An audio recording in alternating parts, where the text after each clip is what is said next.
تو نبی پاک علیہ السلام نے لشکر تیار کرنے کا حکم دیا اور 30,000 صحابہ کرام کا یہ لشکر تیار ہوا۔ یہ 9 ہجری کا وقت ہے، مکہ فتح ہو چکا ہے، مسلمان جوگ در جوگ دین میں آتے چلے جا رہے ہیں، اور نبی پاک علیہ السلام کی کمال درجے کی یہ پلاننگ تھی کہ آپ علیہ السلام نے 30,000 کے لشکر کو مینیج کیا ہوا ہے۔ تو اس عالم میں جتنے بھی منافق تھے وہ آ رہے ہیں اور وہ اپنا اپنا عذر پیش کر کے جا رہے ہیں اور جہاد میں حصہ لینے کے لیے کترا رہے ہیں۔ تو اتنے میں نبی پاک علیہ السلام کے 3 صحابہ ہیں جو بڑے ہی مخلص ہیں، حضرت کعب بن مالک، ہلال بن امیہ، مرارہ بن ربیع۔ یہ تینوں صحابہ سستی کی وجہ سے پیچھے رہے، ان کے پاس سواری بھی تھی، زاد راہ بھی تھا، صحت بھی تھی، لیکن آج تیاری کرتے ہیں، کل تیاری کرتے ہیں، قافلہ نکل گیا، چلو ہمارے گھوڑے تیز ہیں، بس کل نکلیں گے اور ہم انہیں راستے میں پا لیں گے۔ انہیں کرتے کرتے یہی معاملات اور انہیں سوچ و فکر میں یہ تینوں صحابہ پیچھے رہ گئے۔ تو اللہ تعالیٰ اس کے آغاز میں فرماتے ہیں یعتذرون الیکم اذا رجعتم، اے نبی پاک علیہ السلام آپ جب مدینہ میں واپس پلٹیں گے تو یہ آپ کے پاس آ کر عذر پیش کریں گے، اپنے اپنے بہانے پیش کریں گے۔ تو اللہ تعالیٰ نے پہلے ہی بتا دیا کہ منافق آپ کے پاس آ کر جھوٹ بولیں گے۔ جب اللہ کے رسول علیہ السلام واپس تشریف لائے تو آپ نے تبوک میں 19 دن قیام کیا۔ وہاں پہ آپ حضرت کعب بن مالک کے بارے میں پوچھتے رہے کہ کعب کہاں ہے، کعب کدھر ہے، لیکن جب آپ واپس پہنچتے ہیں مدینے میں، مسجد نبوی میں پڑاؤ ڈالتے ہیں تو منافق لائنیں بنا کر آ رہے ہیں، جھوٹی قسمیں اٹھا رہے ہیں، جھوٹے بہانے پیش کر رہے ہیں، اور نبی پاک علیہ السلام ان کا عذر قبول کر رہے ہیں اور ان کا معاملہ اللہ پہ چھوڑ رہے ہیں۔ اور یہ جو 3 صحابہ ہیں یہ کہتے ہیں کہ ہم نے یہ بات سوچی کہ اگر ہم جھوٹی قسم اٹھا لیں گے، جھوٹ بولیں گے تو اللہ تعالیٰ ہماری وحی کے ذریعے بات کو، راز کو نبی پاک علیہ السلام کے سامنے بے پردہ فرما دیں گے اور ہماری کیا عزت رہے گی، دنیا بھی خراب ہو جائے گی اور آخرت بھی خراب ہو جائے گی۔ ہم نبی پاک علیہ السلام کے ساتھ جا کر سچی سچی بات کرتے ہیں۔ ان تینوں نے آ کر نبی پاک علیہ السلام کو سچ کہا، کوئی عذر نہیں، کوئی بہانہ نہیں، پیسے بھی تھے، زاد راہ بھی تھا، سواری بھی تھی، طاقت بھی تھی، اسلحہ بھی تھا،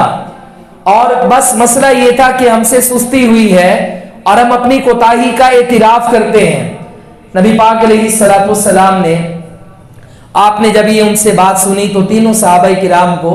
آقا علیہ السلام نے کہا کہ تمہارا معاملہ اللہ کی سپرد ہے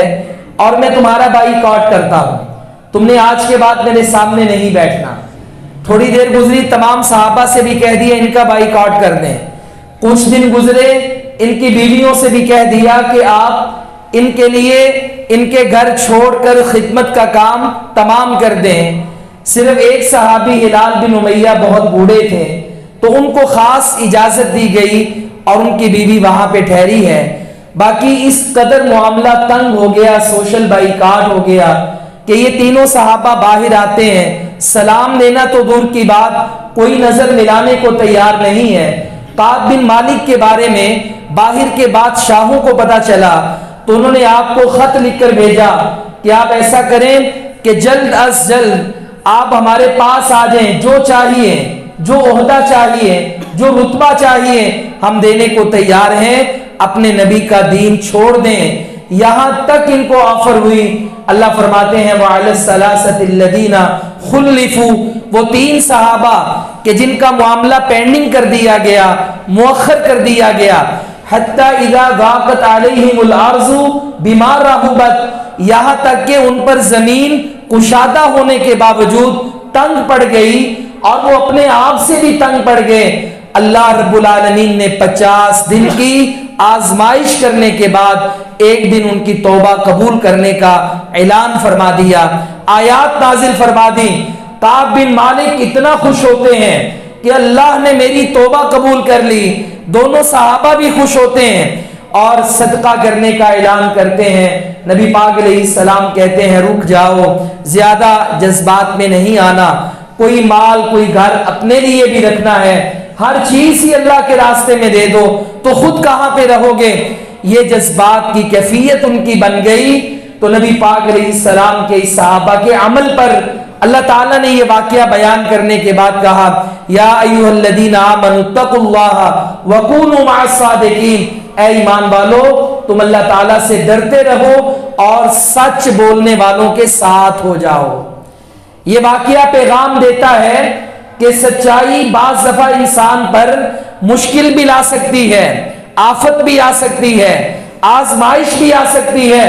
لیکن اللہ تعالیٰ سچ بولنے کی وجہ سے ہی بندے کو نجات عطا کرتا ہے اور اسے کامیاب کرتا ہے. اس کے بعد اللہ تعالیٰ نے منافقوں کا ذکر کیا ہے کہ انہوں نے ایک مسجد بنائی اور اس مسجد کو بنا کر سازش یہ کی کہ نبی پاک علیہ السلام آئیں گے اور ہم اوپر سے ایک چکی کا پارٹ گرا کر، پتھر گرا کر نبی پاک علیہ السلام کو شہید کر دیں گے. نام کیا رکھا ہے؟ مسجد. جگہ کیا ہے؟ اللہ کا گھر. تو اللہ تعالیٰ نے نبی پاک علیہ السلام کو بتا دیا اور آپ جلدی سے وہاں سے اٹھ گئے اور اللہ فرماتے ہیں والذین اتخذوا مسجدا ضرارا لا تقم فیہ ابدا، بے شک یہ نام مسجد کا ہے لیکن آج کے بعد آپ نے یہاں پر کھڑا بھی نہیں ہونا. اگر نام مسجد کا رکھ دیا ہے لیکن یہ جگہ مسجد نہیں، یہ فساد کا گھر ہے، یہاں پہ اسلام کے خلاف سازشیں کی جا رہی ہیں، آپ کے قتل